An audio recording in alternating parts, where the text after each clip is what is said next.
Être frêle et craintif, loin de l'être le plus puissant de la planète. Il décide de secourir le pauvre être. Alors que Flash, Cyborg et Batman tentent de l'emmener au soleil, Flash étant familier avec Superman dans son monde, il sait que les rayons solaires sont la source de ses pouvoirs. Ils sont stoppés à la sortie par des agents du gouvernement. Cyborg est choqué devant l'emprisonnement inhumain fait au Superman de ce monde. Mais alors qu'il tente de parlementer, les soldats du gouvernement ouvrent le feu. Aucune paix n'est possible. Cet être est leur propriété. Flash, Batman et Cyborg doivent aller se défendre contre le gouvernement des États-Unis qui sont lourdement armés. C'est alors que le Superman de ce monde active ses pouvoirs. Face à l'armada en face de lui, il est vite dépassé. Et les rayons laser sortant de ses yeux détruisent tous les navires ennemis. Devant la destruction qu'il a déclenchée par son manque de contrôle, Superman fuit. Ils n'ont pas le temps de respirer. Paris est près d'une nouvelle attaque. Ses souvenirs se calibrent et se heurtent à ceux de ce monde. Hal Jordan, le dernier espoir du gouvernement, fonce sur sa cible avec le vaisseau extraterrestre. Il sait que c'est un voyage à sens unique. Mais l'explosion devrait décimer les légions d'Aquaman. Il est malheureusement intercepté avant son arrivée par un monstre sous-marin trollé mentalement par Aquaman. Flash se réveille dans une maison avec Cyborg, Batman et des adolescents à côté de lui. Cyborg leur annonce l'échec de l'attaque kamikaze de Hal Jordan.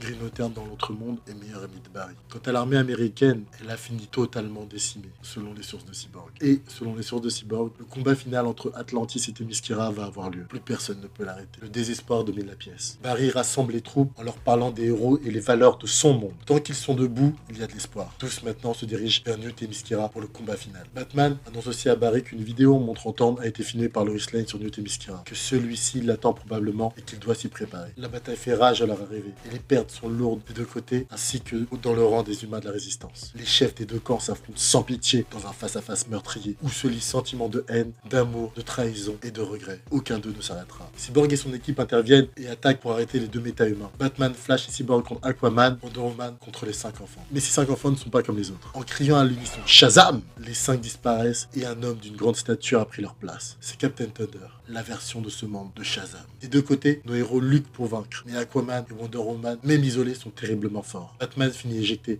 et alors qu'il arrive avec l'aide de Grifter à vaincre le bras droit d'Aquaman, il est gravement blessé. Sauvé par Flash, il sait qu'il n'en a plus pour longtemps. Il oblige Flash à abandonner le champ de bataille et de se focaliser sur Thorne. Flash refuse, mais alors qu'il se retourne, Thorne est là.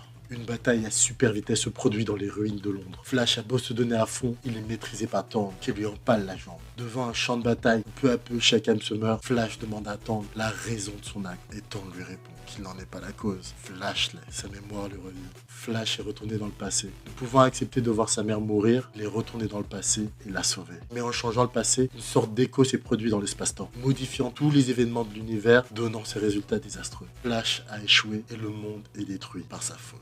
Sur le champ de bataille, Cyborg, face à Aquaman seul, finit par être vaincu et est sur le point d'être exécuté. Wonder Woman a pris le dessus sur Captain Thunder et à l'aide du lasso de vérité a rendu sa forme d'enfant au demi-dieu.